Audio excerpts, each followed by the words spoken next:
Good day, dear learners. Now we are going to start the very important and classical chapter of the 12th class physics, that is called electromagnetic induction. As you know कि what is the meaning of electromagnetic induction?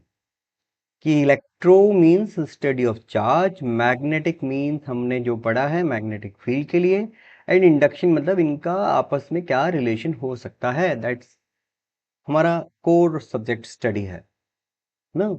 मतलब हमको यहाँ पर यह पढ़ना है कि electromagnetic आपस में किस तरह से रिलेटेड है. तो इस चैप्टर का स्टार्टिंग जो होता है, मतलब कॉन्सेप्ट क्या है, मतलब क्यों इसको हमने लेके आए कि हमने इससे मैग्नेट वाले चैप्टर में पढ़ा कि करंट कैरिंग वायर जो है, current carrying wire can produce magnetic field. That's a miracle. मतलब एक चमत्कार जैसा कुछ हो गया था. यहाँ पर मैग्नेटिक फील्ड जो आया वो इस करंट कैरिंग वायर से आया. ये हमको बताया ऑरस्टेड ने. ठीक है, ऑरस्टेड ने हमको बताया कि ऐसा कुछ हो रहा है. वी डोंट नो, इससे पहले हमको ज़्यादा पता नहीं था, हमको पता ही नहीं चला. यहाँ पर एक कंपास रखा था, कंपास ने डिफ्लेक्शन शो करा. भाई आपको अगर किसी मैग्नेटिक बॉडी को या किसी भी ऑब्जेक्ट को कोई हिलता डुलता देख रहा है कोई, तो क्या सोचेगा कि इसके पीछे जरूर कोई कॉज है. आसपास सारे कॉज देख लिए, हिलाने डुलाने का कोई कॉज ही नहीं था. ठीक है, तो जब हमने सर्किट को ऑफ करा, मतलब हमने मतलब ऑरस्टेड ने सर्किट को ऑफ करा, तो उन्होंने देखा कि कंपास में डिफ्लेक्शन बंद हो गया. और समहाउ बहुत सारे एक्सपेरिमेंट समझने करने के बाद में उन्होंने बोला कि इस करंट, इस मैग्नेटिक फील्ड का प्रेजेंस का कॉज जो है ना वो ये है. ठीक है, कैसे है वो नहीं एक्सप्लेन करा, उन्होंने खाली ऑब्जर्वेशंस किए. है ना, साइंस बहुत स्लो स्लो प्रोग्रेस करती है, बट कंसिस्टेंटली करती रहती है. रुकना है ना इसमें, बस वो पाप है. तो अब क्या हो गया, बायो सावर्ट लॉ, आपने सुना है Biot Savart law. Biot and Savart दो साइंटिस्ट थे, उन लोगों ने मिलकर एक लॉ दिया. उन्होंने बोला कि ये जो मैग्नेटिक फील्ड आया है इसका जो कॉज है वो करंट है. ठीक है, ऑब्वियसली फंक्शन आर का भी है, ऑब्वियसली फंक्शन पोजीशन का भी है, ऑब्वियसली फंक्शन इसकी लेंथ का भी है कि कितना बड़ा लेंथ है, ये वायर कितना बड़ा लिया आपने. और नो डाउट ये इस बात पर भी डिपेंड करेगा कि कौन से मीडियम का है. म्यू नॉट अपॉन 4 पाई. आपको दिख रहा है, धीरे धीरे धीरे मैंने पूरा ही वो लिख दिया. क्या, बायो सावर्ट लॉ. तो in short you can say कि current carrying wire can produce magnetic field. Current carrying wire से मैग्नेटिक फील्ड बन गया, मैग्नेटिक फील्ड प्रोड्यूस हो गया. सोचो आप, मैग्नेटिक फील्ड का पहले हमारे पास सिर्फ एक ही सोर्स था, बार मैग्नेट या natural magnet. Bar magnet is a combination of the natural magnet, although aluminium निकल इन कोबाल्ट एलॉय को मिलाकर हम एक बार मैग्नेट बनाते हैं, and that is used for specific study of the magnetic field. ठीक है, नेचर में जो बॉक्साइट मिल रहा है या Al2O3 Fe3O4 सॉरी, ऐसे जो मटेरियल मिल रहे हैं वो है नेचुरल मैग्नेट, बट वो हमारे डायरेक्टली किसी काम आ नहीं रहे. हम उनको लैब में हमारी कंडीशन में ट्रीट करना चाहते हैं. ठीक है, तो वहां से हमको पता चला कि भैया मैग्नेटिक फील्ड जो है वो नेचर के अलावा आप खुद भी डिजाइन कर सकते हो. हम उसको बोलने लगे इलेक्ट्रोमैग्नेट. इलेक्ट्रोमैग्नेट का एग्जांपल क्या है, solenoid. Solenoid is an example of electromagnet. कैसे हमने फील्ड प्रोड्यूस किया, आपको पता है सोलेनाइड का फील्ड का फॉर्मूला होता है B equal to mu naught number of turns पर यूनिट लेंथ एंड करंट. तो करंट उसका सोर्स है ना, कितना बड़ा है, कितने नंबर ऑफ टर्न्स है, वो स्मॉल है, और मीडियम को रिप्रेजेंट कर रहा है म्यू. ये सारे रिप्रेजेंटिंग फैक्टर हो गए.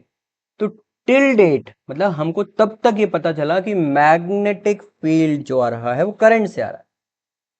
ऑल्दो ये अपने आप में बड़ी रिवोल्यूशनरी स्टडी थी, क्योंकि उससे पहले गाउस को, कुलाम्स को क्या लग रहा था कि electro is a separate portion की स्टडी ऑफ चार्ज, जिससे हम ज्यादा से ज्यादा क्या कर पाते हैं, एनर्जी स्टोर कर पा रहे इन फॉर्म ऑफ कैपेसिटर. ध्यान रखना, इलेक्ट्रॉन्स नाम तो बहुत बाद में आया, आफ्टर 1900.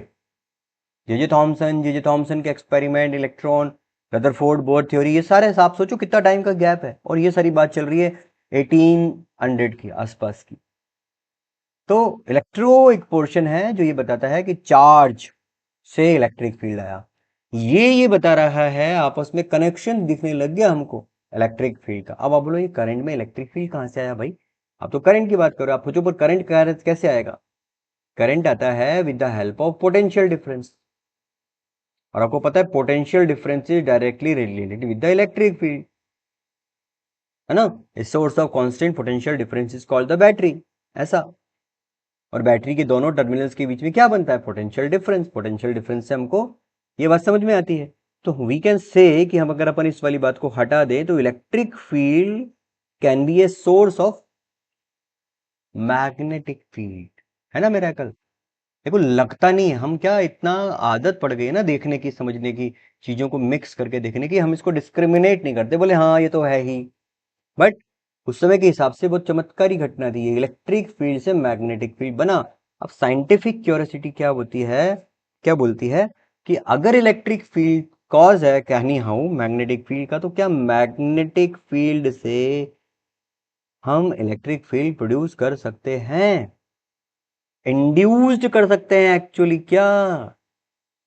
क्योंकि एक जो फील्ड था electric field that is due to the stationary charge, ज्यादा से ज्यादा उसका कॉज क्या था? चार्ज का sampling to different plates, opposite plus minus, तो इलेक्ट्रिक फील्ड का डायरेक्शन सेटअप हो गया। हमने उस डिवाइस को क्या बोल दिया था? The device used to store electric potential energy in form of electric field with the help of charge, that system is called capacitor. Good, very good, capacitor बोलते हैं उसको। तो capacitor is used to store electric potential energy, ये हम अभी तक जान रहे थे। बट अब जो ये बोला जा रहा है कि भैया क्या मैग्नेटिक फील्ड से करंट प्रोड्यूस हो सकता है, क्या मैग्नेटिक फील्ड से इलेक्ट्रिक फील्ड प्रोड्यूस हो सकता है, ये जो स्टडी है इसी को अपन शॉर्ट में बोलते हैं EMI, इलेक्ट्रोमैग्नेटिक इंडक्शन। ध्यान रखना, I am stressing on the word induction, ये इंड्यूस्ड हुआ है। इलेक्ट्रोमैग्नेट मत बोल देना खाली, इलेक्ट्रोमैग्नेटिक इंडक्शन है ये। यानी कि हमें पढ़ना है कि मैग्नेटिक फील्ड से इलेक्ट्रिक फील्ड कैसे आया, हाउ।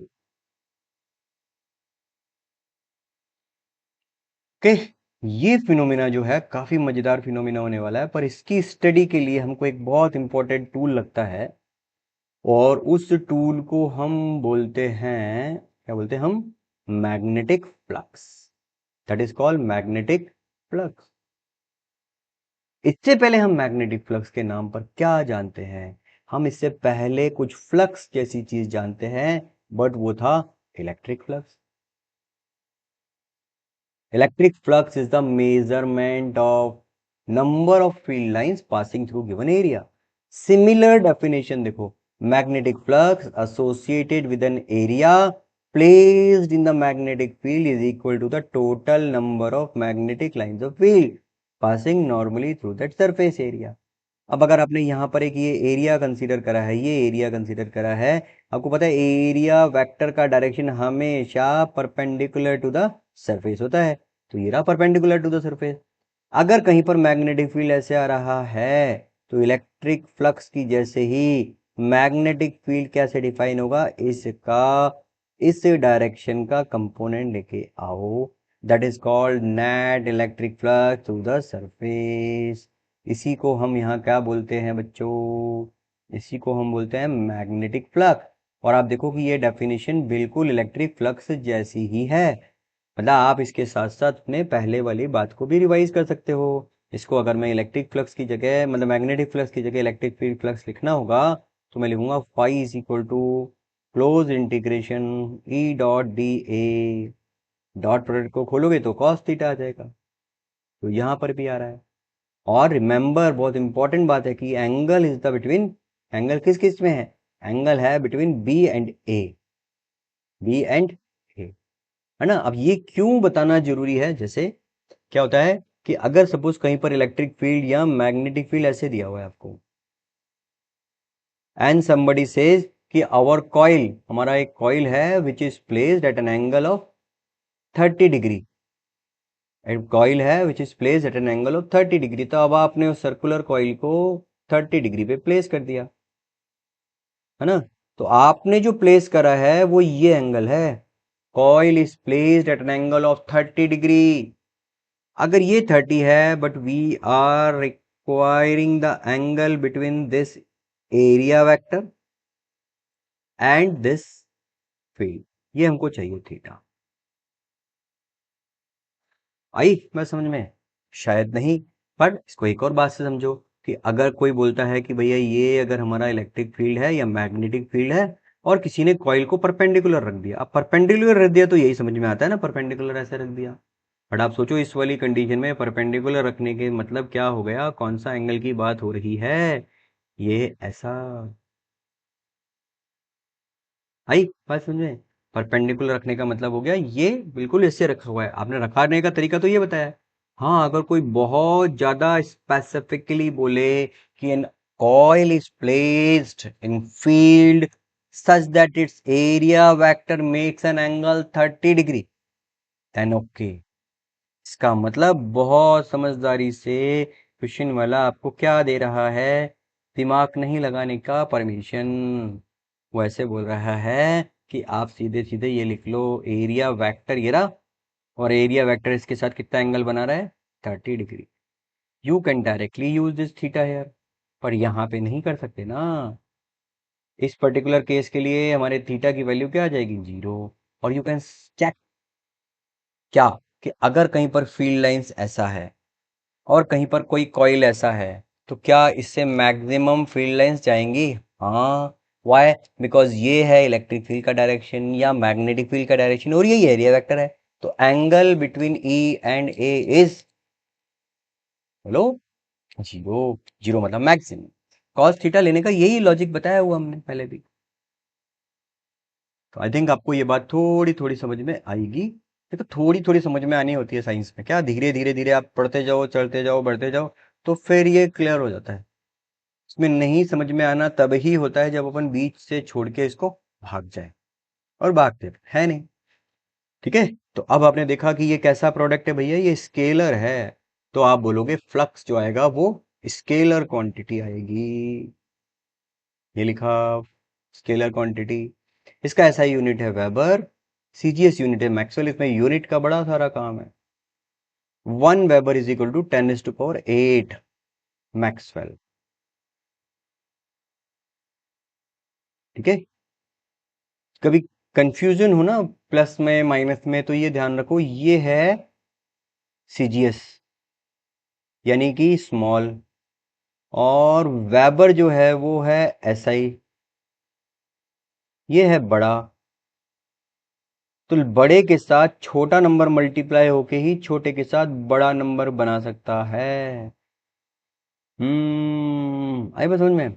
इसी लॉजिक को आप इस पे भी लगा सकते हो, 1 tesla is equal to 10⁴ gauss. अब देखो ये मैंने गलत लिखा है, अब आपको पता चल जाएगा क्या गलत है।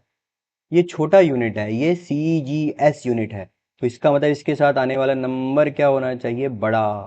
हाँ, तो ये तो ठीक लिखा है। बट अगर कोई ऐसे लिख देता तो फिर गलत हो जाता। 1 gauss is equal to 10⁴ tesla, ये गलत है, यहाँ पर ये लगना चाहिए था। ओके, आई थिंक ये छोटी छोटी बातें आपको पता है। ये यूनिट्स का, इसका डायमेंशन फॉर्मूला हो गया फाई। कैसे निकाला, वेबर, वेबर को आपने लिख दिया B tesla metre square area का। तो volt ampere coulomb, volt ampere coulomb का यूनिट डायमेंशन आ गया है m1, m1, 2, -2 और -1। बोर्ड के एग्जाम के लिए छोटी छोटी बातें भी काफी इंपॉर्टेंट हो जाती है ना। जेई नीट में तो नहीं, जेई में नहीं पूछेंगे, पर नीट में कैन बी आस्क कि भैया क्या आएगा इसका आंसर। ठीक है, तो आई थिंक आपको मैग्नेटिक फ्लक्स की बात पता चली। और मैग्नेटिक फ्लक्स हम पढ़ क्यों रहे हैं, मैग्नेटिक फ्लक्स पढ़ रहे हैं for propagating our study of relation between electric and magnetic field which is called EMI. तो ईएमआई वो फिनोमिना है जो इलेक्ट्रिक और मैग्नेटिक फील्ड के आपस के रिश्ते को, रिलेशन को एक्सप्लेन कराती है। Okay, thank you, I hope you are enjoying this. और आगे भी हम इसी तरह से करते रहेंगे काम, बस आप थोड़ा सा फीडबैक अगर देते रहे ना तो ज़्यादा अच्छा रहेगा। Okay, thank you.